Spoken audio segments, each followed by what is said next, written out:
Hello hello hello. तो कैसे हो भाई लोग सब? Good morning. सो आज हम सॉल्व करेंगे LeetCode POTD problem number 2419 longest subarray with maximum bitwise and. तो तुम लोगों को पता चल गया होगा, तुम लोगों ने अगर ये क्वेश्चन सॉल्व करा है, अभी करने का ट्राई कर रहे थे, तो ये क्वेश्चन क्वाइट ट्रिकी है। अगर तुमको ऑब्जर्वेशन नहीं आ रही है तो ये क्वेश्चन तुमको लगेगा बाप रे कितना डेंजर क्वेश्चन है, लेकिन जैसे ही तुमको ऑब्जर्वेशन आ जाएगी तुम बोलोगे अरे यार कितना इजी क्वेश्चन था। तो यही चीज़, ये इंट्यूशन डेवलप करने के लिए चलो चलते हैं अपने बोर्ड की तरफ। So let's get started. Okay, let me check recording चल रही है ना? Okay, recording is on.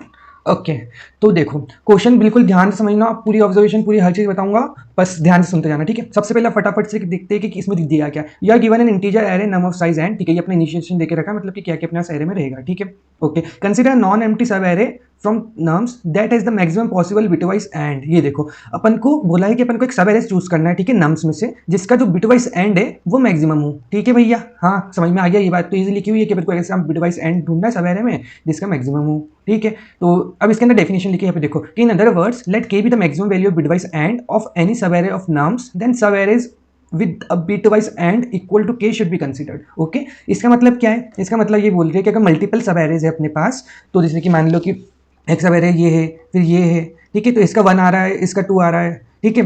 एक ये वाला केस मान लेते हैं 1 1 और 2, ठीक है। इसके अंदर क्या बोल रहा है, ये वाला केस देखते हैं 1 1 और 2, ठीक। तो इसके अंदर वो क्या बोल रहा है कि इसका मतलब इसका क्या आएगा अपने पास, एंड 1 आएगा, इसका एंड क्या आएगा अपने पास, 2 आएगा, ठीक है, और इस पूरे का एंड अपने पास 1 आएगा।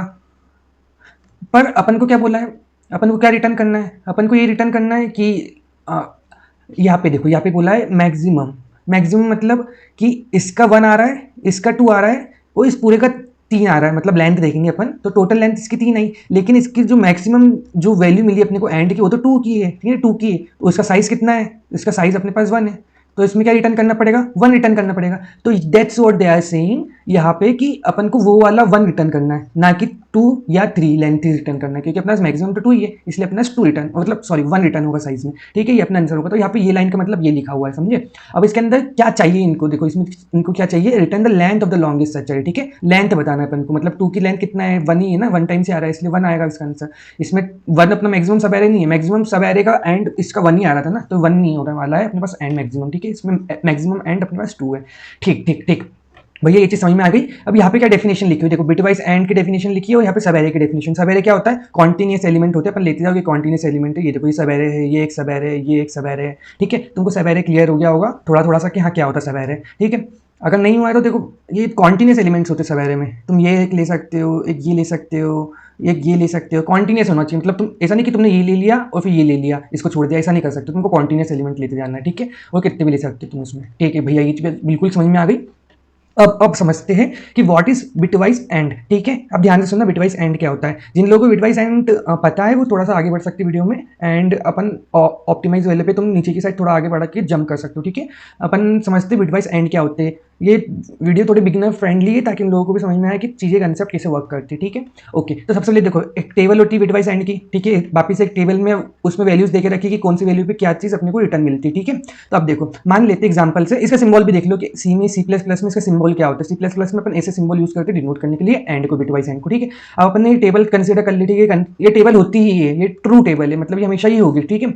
अब अपन ने बोला कि a इक्वल टू 2 ले लो, b इक्वल टू 9 ले लो। अब इन दोनों का एंड करके बताओ कि इन दोनों का एंड की वैल्यू क्या होने वाली है, ठीक है भैया, 2 मिनट में बता दूंगा कैसे। सबसे पहले मैं लिखूंगा a को अब इस बाइनरी रिप्रेजेंटेशन में, b को उसकी बाइनरी रिप्रेजेंटेशन में, देखो 2 को कैसे लिख सकते हैं ऐसे, और 9 को कैसे लिख सकते हैं ऐसे। ओके भैया, लिख दिया। अब एंड करने के लिए मैंने क्या बोला था कि ये वाली बिट्स ले लो। अब इनका चेक करो, क्या 0 1 का क्या आ रहा है, आंसर 0 आ रहा है, तो यहाँ पे लिख दो 0। 1 0 का क्या आ रहा है, 1 0 का 0, ओके भैया 0 लिख दी। 0 0 का क्या आ रहा है, 0 0 का भैया आ रहा है 0 एंड 0, तो 0 लिख दिया। और 0 1 का क्या आ रहा है भैया, 0 1 का क्या आ रहा है 0, तो अपन यहाँ पे 0 लिख दिया। तो अपन को इससे पता चल गया 2 और 9 का जो एंड होता है वो 0 के बराबर होता है। होपफुली तुम लोगों का बिटवाइज एंड का कंसेप्ट क्लियर हो गया होगा, ठीक है।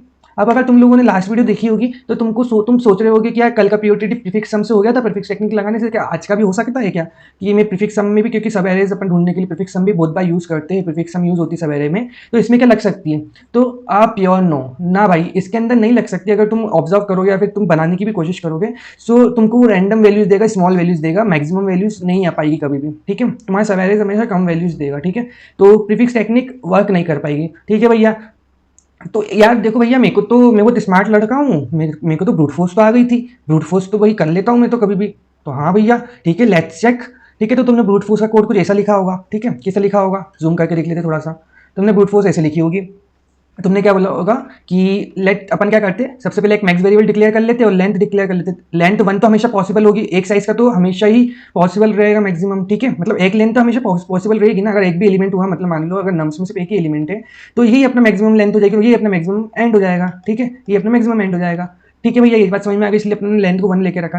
अब अपन ने एन को यहाँ पे सेट कर लिया और अपन ने क्या बोला कि जितने भी लाइक पूरे एलिमेंट्स के लिए, मैं पूरे एलिमेंट्स के लिए क्या बोल रहा हूँ कि हर एक एलिमेंट को कंसिडर करो। मतलब कि मैंने i इक्वल टू 0 के लिए मैंने 0 से लेके 1 तक, फिर 0 से लेके 2 तक, फिर 0 से लेके 3 तक, फिर 0 से लेके 4 तक, ऐसे ही 0 से लेके n तक, ठीक है, मैंने ऐसे सारे सवेरे कंसिडर कर लिए, ठीक है। फिर i इक्वल टू 1 के लिए, i इक्वल टू 1 के लिए मैं क्या बोलूँगा, i इक्वल टू 1 के लिए मैं बोलूँगा कि 1 से लेके 2 तक, 1 से लेके 3 तक, फिर ऐसे ही करते करते 1 से लेके n तक, ठीक है, ये बात समझ में आ गई। और सेम अब देखो मेरी लूप बढ़ते आई, तो फिर 2 से लेके 3 तक, फिर 2 से लेके 4 तक, फिर 2 से लेके 5 तक, फिर डॉट डॉट डॉट 2 से लेके n तक, ठीक है। तो तुमको अब समझ में आ गया होगा कि अपन इस लूप से क्या कर रहे हैं, ये वाली लूप से क्या कर रहे हैं, अपन स्टार्ट कर रही है अपनी i की वैल्यू है, और जितनी भी वैल्यू आगे की होने वाली है i से बड़ी, देखो आई से अपन स्टार्ट कर रहे हो n तक जा रहे हैं यहाँ पे, तो मतलब क्या होने वाली करंट वैल्यू, फिर 2, फिर 3, फिर 4, मतलब 1 के लिए अगर i इक्वल टू 1 रहा, ठीक है, तो अपना j इक्वल टू ये सब रहने वाला है, ठीक है भैया, ये चीज समझ में आ गई। फिर अपन ने क्या बोला यहाँ पे कि तुम एंड करते जाओ रिजल्ट का जो भी आया और उसको देखते जाओ। अपन ने एक मैक्स वेरिएबल बनाया था क्या, जो करंट एंड आया अपने पास, करंट एंड क्या मेरा बड़ा है मैक्स से, मतलब जो भी मेरा मैक्स एंड आया अभी तक, जो भी मेरा मैक्स एंड की वैल्यू आई थी अभी तक, तो मैंने उसको चेक करा करंट से क्या वो बड़ी है, अगर करंट करंट जो बड़ी है तो मैंने मैक्स को अपडेट कर दिया, और जो लेंथ है वो उसको भी अपडेट कर दो भैया कि लेंथ क्या जाएगी अभी तक, जैसे कि लेंथ क्या होगी j माइनस आई प्लस 1। ऐसा क्यों हो रहा है j माइनस आई प्लस 1, देखो जैसे कि अपने पास एलिमेंट था 1 2 3 4 5, ठीक है, तो 5 5 5 5, ठीक है, और 5 जीरो बेस इंडेक्सिंग ले रहे हैं अपन, ठीक है, जीरो बेस इंडेक्सिंग लिए अपन ने। अब यहाँ पे तुम बोल रहे हो कि ये टोटल एलिमेंट्स कितने आए यहाँ पे, तो आई मान लो यहाँ पे था और जे मान लो यहाँ पे था, ठीक है। तो अब तुमने क्या बोला कि टोटल एलिमेंट्स कितने आए होंगे, इंडेक्स माइनस करके देख लो, इंडेक्स माइनस करके देख लो, तो 5 माइनस 0 5, ऐसे तो आंसर तुम्हारा 5 आने वाला है। अब तुम यहाँ पे काउंट करोगे तो क्या है, कितनी वैल्यूज है, 1 2 3 4 5 6 वैल्यू है, तो इसलिए 5 प्लस 1 इक्वल टू 6 करा अपन ने, ठीक है, क्योंकि अपनी जीरो बेस इंडेक्सिंग है इसलिए अपन ने यहाँ पे प्लस 1 करा, ठीक है, यहाँ पे प्लस 1 इसलिए करा, और जे माइनस आई अपने को इंडेक्स वाला शो कर रहा है, ठीक है, ये इंडेक्स, दो इंडेक्स के बीच में कितना डिफरेंस हो रहा है ये चीज शो हो रही है, ठीक है।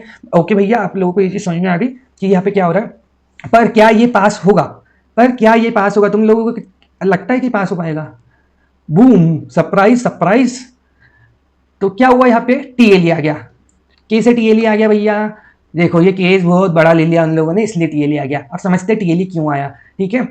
अब टीएलई का रीजन क्या था भैया कि देखो as we are checking all possible subarrays, देखिए अपन मतलब सारे के सारे सब एरेज चेक कर रहे हैं, एन साइज के एन सब एरेज सारे चेक कर रहे हैं, तो अपनी कॉम्प्लेक्सिटी क्या हो जाएगी एन इंटू एन, ठीक है, तो ओवरऑल कॉम्प्लेक्सिटी जाएगी बिग ऑफ एन का स्क्वायर, ठीक है। अब तुम बोलोगे भैया बिग ऑफ एन का स्क्वायर चलेगा, नहीं भैया देखो अपने को क्या कांस्टेंट क्या देके रखा था, कांस्टेंट देके रखा था 1/5, अगर 1/5 देके रखा है तो समझ लो 2 इंटू 1/5 या फिर 1/5, ये जितनी भी 3 इंटू 1/5 या फिर 1/5 भी ऐसे नॉर्मली लिखा है, तो ये जितनी भी सेम रहती है ना, ये सब टाइम फ्रेम के बाहर ही चलती है, मतलब इन सबको क्या कॉम्प्लेक्सिटी चाहिए रहती है, big of 1, big of log n, big of n, या big of n log N.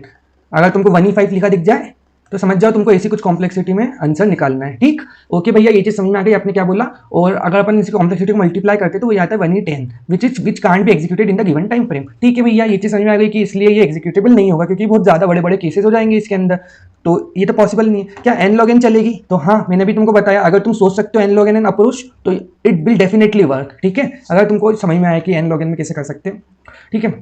अब अपन चलते हैं अपनी मेन अप्रोच की तरफ, और मेन अप्रोच में अपन निकालेंगे कि कैसे अपनी ये प्रॉब्लम को मैं बोल रहा हूँ कि हाईली ऑब्जर्वेशन डिपेंडेंट प्रॉब्लम है, और क्यों है ये प्रॉब्लम हाईली ऑब्जर्वेशन डिपेंडेंट, ठीक है। तो अब देखो मैंने क्या सोचा, मेरा थॉट प्रोसेस बता रहा हूँ, ठीक है, मैंने क्या सोचा कि अगर मेरे पास करंट कुछ वैल्यू है एंड की, तो मैं करंट वैल्यू को बढ़ाऊं कैसे, कोई वैल्यू एंड की मैं बढ़ाऊं कैसे, तो मैंने एक एग्जाम्पल सोचा कि how to increase and value of multiple, ठीक है ना, मतलब how to increase and value of multiple values, इसका मतलब बेसिकली ये लिखा है कि कोई भी करंट वैल्यू है उसको मैं बढ़ाऊं कैसे, बहुत सारी वैल्यूज है मेरे पास, उन सब में से मैं कैसी वैल्यूज को सिलेक्ट करूं कि मेरी जो वैल्यू है वो बढ़ जाए, ठीक है। तो अपन कंसिडर करते हैं, मैंने सोचा कि एक केस ले लेता हूं, करंट को मान लेता हूं मैं 5 है, मतलब मेरे पास करंट जो भी एंड आया वो 5 आया, ठीक है।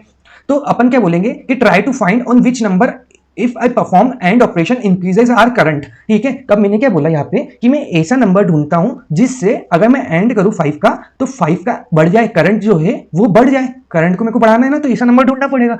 तो अपन क्या बोलते हैं कि ऐसा करते हैं कि चलो पहला केस बनाते हैं जिसके अंदर अपन जितनी वैल्यूज ले रहे हैं ना वो सारी करंट से छोटी ले लेते हैं, मतलब सारी लेसर देन 5 होगी, ठीक है भैया, कर लेते हैं। तो लेसर देन 5 में आती 1 2 3 4, ओके, नेगेटिव नंबर पे नहीं जाना अपन को, ठीक है। तो इसकी वैल्यूज चेक कर लेते हैं। तो 5 लिखा रिप्रेजेंटेशन में, 2 लिखा, इन दोनों का एंड करा। देखो टेबल में तुम लोगों को अगर एंड समझ में नहीं आ रहा हो तो टेबल से देख लो, तुम लोग क्लियर हो जाएगा कि एंड कैसे हो रहा है। 1 0 का 0 होता है, 0 1 का 0 होता है, 1 0 का 0 होता है, 0 0 का 0 होता है, मतलब वो 1 1 पे ही सिर्फ 1 देगा, अदरवाइज सब पे 0 देगा, एंड मतलब ये होता है। ओके भैया, ये चीज आपने बताई थी, समझ में आ गई। फिर अपन ने 3 पे ट्राई करा, तो 3 पे ट्राई करा तो अपन को मिली 1, 2 पे ट्राई करा तो मिली थी 0, फिर 4 पे ट्राई करा, 4 पे ट्राई करा तो 4 मिली। अरे भैया ये तो बड़ी नहीं, बड़ी करंट तो बढ़ नहीं रहा है, इसे छोटी वैल्यूज लेंगे तो करंट नहीं बढ़ेगा, तो अपन मतलब छोटी वैल्यूज नहीं लेंगे, ठीक है। ओके भैया, ये चीज समझ में आ गई। अपन ट्राई करते सेम वैल्यू लेने का, मतलब करंट इक्वल टू करंट ले लेते हैं, ठीक है। तो 5 लिया, 5 लिया, दोनों का एंड करा, तो अपने पास ये आ गई विच is equal to 5।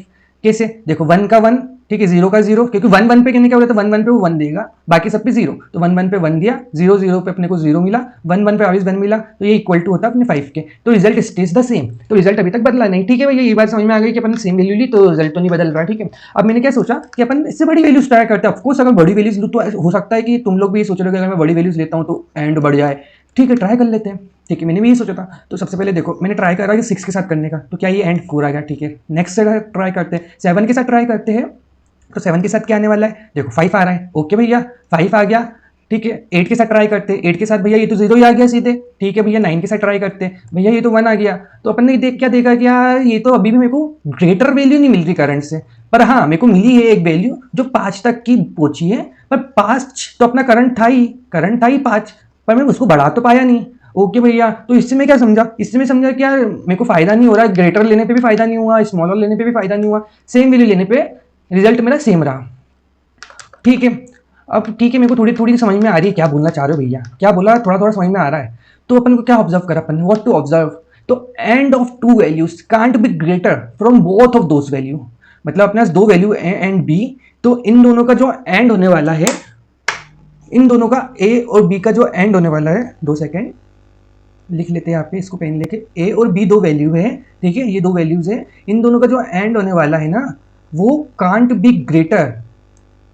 Greater than a comma b और ए से बी तक में, ठीक है। ये चीज यहाँ पे लिखी है। ओके भैया, ये चीज आपने जो लिखी है ये क्या सही है, अभी मैंने ऊपर प्रूफ करी सही है, ठीक है, उसी से मैंने डिड्यूस करा था ये रिजल्ट। तो it can be greater, it can be lesser equal to them और बी विद देम, ठीक है। इसका मतलब क्या है, it can either be lesser equal to और इन बिटवीन देम, ये चीज जो मैंने बोली यहाँ पे वही बोलना चाह रही, ठीक है। सॉरी यार, थोड़ा सा ये डिस्टर्बेंस हो गया था, अभी लाइट चली गई थी, लाइट बहुत जाती है यार यहाँ पे। ओके, ठीक है। तो भैया ऑब्जर्वेशन थोड़ी थोड़ी अब समझ में आ गई मेरे को क्या ऑब्जर्व करना चाहिए इस क्वेश्चन में। तो देखो इस क्वेश्चन में बोला क्या, मैंने यहाँ पे फेक क्यों लिख के रखा, बेसिकली ये क्वेश्चन सिर्फ डराने के लिए है, बहुत ज्यादा डेंजरस। पर अगर अपन इसका रियल क्वेश्चन देखें, रियल क्वेश्चन क्या बनाना चाहिए आपकी नजरों में, रियल क्वेश्चन ये बनना चाहिए कि find maximum element then return max subarray which consist only of that element, ठीक है। तो भैया क्या बोल रहे हो आप यहाँ पे, मैं ये बोल रहा हूँ कि अपन ऐसा मैक्सिमम एलिमेंट फाइंड करो, कोई भी जो भी मैक्सिमम एलिमेंट है वो फाइंड कर लो, सबसे पहली स्टेप। सेकंड स्टेप अपन को कितने उसकी सब एरे की मैक्सिमम लेंथ क्या है, मतलब वो कॉन्टिन्यूस कितने टाइम्स आ रहा है, 5 5 5, तो इसमें कॉन्टिन्यूस ये 4 बार आया, ठीक है। तो ये क्वेश्चन बनना चाहिए, ये क्वेश्चन अगर होता तो तुम लोग भैया बोलते मैं तो ये तो एक बार में कर लेता भैया, मैं तो इतना टैलेंटेड हूँ कि ऐसे क्वेश्चन तो मैं सिर्फ देखते से कर लेता हूँ। हाँ भैया, तो ये इसलिए तो इस क्वेश्चन को ऐसे ऐसे यहाँ पे ये ऐसा इतना बड़ा बड़ा ट्रिकी करके लिख के रखा था ताकि तुम उसको देखते से नहीं कर पाओ। ये ऑब्जर्वेशन इसमें बहुत ज्यादा इंपॉर्टेंट थी जो अपन ने डिड्यूस करी, ये जो ऑब्जर्वेशन इसे डिड्यूस करी ना, ये बहुत इंपॉर्टेंट थी, ठीक है। अगर समझ में नहीं है ऑब्जर्वेशन तो एक बार पेन कॉपी उठा लो, चेक कर लो आप इससे, ठीक है। तो अब एक एग्जांपल ले लेते हैं, फाइनल एग्जांपल। देखो 1 1 1 1 2 3 3 4 4 2, ठीक है। ये अपने पास एक मतलब एक एरे देके रखा बेसिकली, इसके अंदर अपने पास लेंथ आ रही है 1 की 2 आ रही है, फिर 2 की 1 आ रही है, फिर 3 की 3 आ रही है, फिर 4 की 2 आ रही है, फिर 2 की 4 आ रही है, यहाँ पे 4 लेंथ आ गई। तो भैया क्या ये आंसर हो जाएगा, अरे नहीं भाई, अपन को तो मैक्सिमम एलिमेंट चाहिए, मैक्सिमम एंड चाहिए, और मैक्सिमम एंड क्या होगा, 5 होगा। तो 5 की मैक्सिमम लेंथ ढूंढो, तो 5 की मैक्सिमम लेंथ तो इसमें 1 ही है, तो इसका आंसर क्या हो जाएगा, 1 हो जाएगा। थोड़ा थोड़ा समझ में आया, थोड़ा थोड़ा तो नहीं, आई थिंक पूरा हद तक समझ में आ गया होगा, ठीक है। तो अपनी ऑब्जर्वेशन करेक्ट कैसी है, मेरे को लग रहा है कि कुछ कुछ लोगों को ऐसा डाउट आएगा कि अपन ने भी ऊपर देखा था भैया कि 7 और 5 का एंड भी तो 5 ही आ रहा है, तो अपन ऐसा कुछ टेस्ट केस नहीं ले सकते कि 5 7 5 इसकी तो लेंथ 3 हो जाएगी आंसर, पर एक्चुअल आंसर तो 1 है, 3 क्यों नहीं है? देखो ये समझते हैं। अब बहुत सारे लोग समझ भी गए होंगे, पर कुछ कुछ लोगों को डाउट होता है, जैसे मैं भी सोच रहा था कि ऐसा कुछ क्यों नहीं एग्जिस्ट कर रहा है। तो देखो 5 का क्या होता है 0 1 0, 7 का होता है ये, ठीक है। तो ये अपना रिजल्टेंट क्या आया, ये आया विच इज 5। ओके भैया, ये क्या आया 5, वापिस से 5 आया। अरे हाँ भैया, इसकी लेंथ तो 3 होना चाहिए, लेकिन ये आंसर नहीं होगा। क्यों? क्योंकि भैया अपन को बोला मैक्सिमम एंड निकालो, मैक्सिमम एंड, इस एरे का मैक्सिमम एंड होगा 7, तो 7 की मैक्सिमम लेंथ क्या होने वाली है 1, ठीक है। इसलिए अपना आंसर इस केस में 1 आ रहा है। अगर तुम लोगों को डाउट हुआ हो तो इस केस में ऐसा कुछ केस सोच रहे हो तो, इसलिए अपना आंसर 5 नहीं हो सकता, इसमें होगा 7, और 7 में 7 की लेंथ होगी 1, ठीक है। अब बस इसको फटाफट से कोड कर लेते हैं और सबमिट करके देखते हैं कि अपन अपनी अप्रोच सही सोच रहे हैं क्या, ठीक है। तो अपन मान लेते मैक्सिमम जो अपन करंट लेंथ मान लेते 0 है, ठीक है भैया। और अपन अब एरे के ऊपर ट्रेवर्स करेंगे, ठीक है। तो एरे के ऊपर ट्रेवर्स मान लेते पहले तो, ठीक है। नम्स डॉट साइज कर लिया, ओके, आई प्लस प्लस कर लिया, ओके भैया, ये चीज़ समझ में आ गई, ओके। तो अब अपन ने क्या बोला कि पहली स्टेप क्या थी, स्टेप 0 1, ठीक है। मैक्सिमम एलिमेंट निकालनी थी, तो int mx will be equal to क्या होगा मैक्सिमम एलिमेंट। तो मैक्सिमम एलिमेंट के लिए अपन सीधा एक देखो ये बिल्ट इन लाइब्रेरी होती है मैक्सिमम एलिमेंट, अगर तुम लोगों ने यूज़ नहीं करी है तो अभी कर लो, सीख लो। इसमें क्या पास करोगे तुम, नम्स डॉट बिगिन, मतलब कहाँ से तुमको मैक्सिमम एलिमेंट चाहिए और कहाँ तक में चाहिए, रेंज, ठीक है। इसमें रेंज पास करोगे, बिगिन, ठीक, ये हो गया। अब स्टेप 2, स्टेप 02 में क्या बोला था, स्टेप 02 में क्या करना था, सिर्फ सिंपल है भैया, क्या बोला था आपने, मेरे को तो बस रेंज फाइंड करना है कि मैक्सिमम टाइम्स कितनी बार रिपीट हो रहा है एलिमेंट, ठीक है। तो अपन ने क्या बोला कि इफ जो करंट एलिमेंट है मेरा नम्स ऑफ आई, ठीक है, वो मेरा इक्वल टू है किसके, जो भी मेरा मैक्स एलिमेंट है, अगर वो है तो एक अपन बोल रहे थे कि एक इंट टेम्पररी लेंथ, ठीक है, temporary length which is equal to 0। अब क्यों लिया अपन ने अभी बताता हूँ, ठीक है। तो टेम्पररी लेंथ जो है उसको बढ़ा देता हूँ, प्लस प्लस कर देता हूँ। अब ऐसा हो सकता है कि मान लो कि जैसे कि यहाँ पे 3 3 आया था, 3 3 आया, पर इसके बाद तो 2 आ गया, तो अपन को यहाँ पे 3 3 की लेंथ तो ब्रेक करना पड़ेगी ना। इसलिए अपन यहाँ पे ब्रेक करने के लिए क्या बोलेंगे कि टेम, अगर कोई और सा एलिमेंट आ रहा है तो अपन ने अभी करंट जो टेम की लेंथ थी वो 0 सेट कर दी, ठीक है। अब भैया मैक्सिमम कैसे लूंगा मैं, तो देखो लेंथ क्या हो जाएगी, max of length comma temporary length, मतलब अभी तक की क्या लेंथ आई है वो, अभी तक की क्या लेंथ आई है वो, और मान लो इसके बाद अगर 3 एक और बार आता तो अपन कौन सी लेंथ लेते, 3 3 की 2 लेंथ आई थी वो ले देंगे ना, इसलिए अपन ने यहाँ पे मैक्सिमम फॉर्मूला लगाया, ठीक है। और अपन क्या रिटर्न कर देंगे, रिटर्न कर देंगे लेंथ को। अब एक बार चला के देख लेते क्या ये गिवन टेस्ट केस पे चल रहा है, आपको हमारे भाई ने लिखा है तो चल रहा होगा, अभी मजा आएगा ना भिड़ो, लेकिन नहीं चल रहा ये। अब ये क्यों नहीं चल रहा है, एक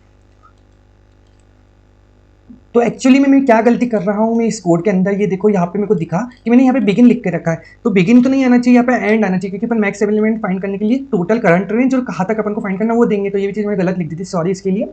अब इसके बाद देखो मैक्स एलिमेंट मेरा फाइंड हो गया, ठीक है भैया, मैक्स एलिमेंट आपने फाइंड करवा दिया, और अपन ने सेम यहाँ पे लूप लगा दी भैया, और लूप लगा के अपन ने काउंट कर लिया कि कितनी बार कोई भी एलिमेंट मैक्सिमम कॉन्टिन्यूस आ रहा है, तो क्या ये चलेगा। देखो अब चला के देखते हैं क्या चल रहा है।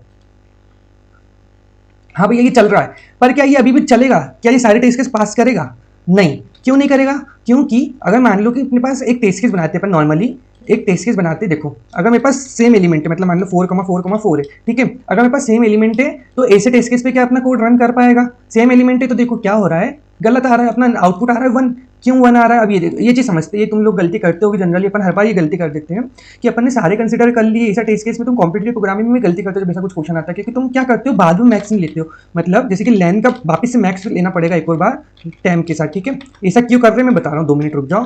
देखो ऐसा क्यों करना पड़ रहा है, मान लो कि अपने पास 4 4 4 4 है, ठीक है, तो हमेशा अपना नम इसके बराबर रहा, ठीक है, तो पूरे लेंथ में अगर नम इसके बराबर रहा 4 4 4, तो ये अपनी वैल्यू इसकी क्या हो गई 3 हो गई, तो इसकी वैल्यू अगर 3 हो गई तो ये कभी चला ही नहीं, और कभी ये चला ही नहीं तो अपनी मैक्सिमम उसने काउंट कभी करा ही नहीं, ठीक है। तो तुमने क्या बोला, एक बाहर की साइड पे मैक्स ले लो और भैया अपना काम बन जाएगा, तो ठीक है भैया सही बोल रहे हो, एक बार ट्राई करके देखते हैं कि बाहर की साइड पे मैक्स लेने से चल रहा है क्या।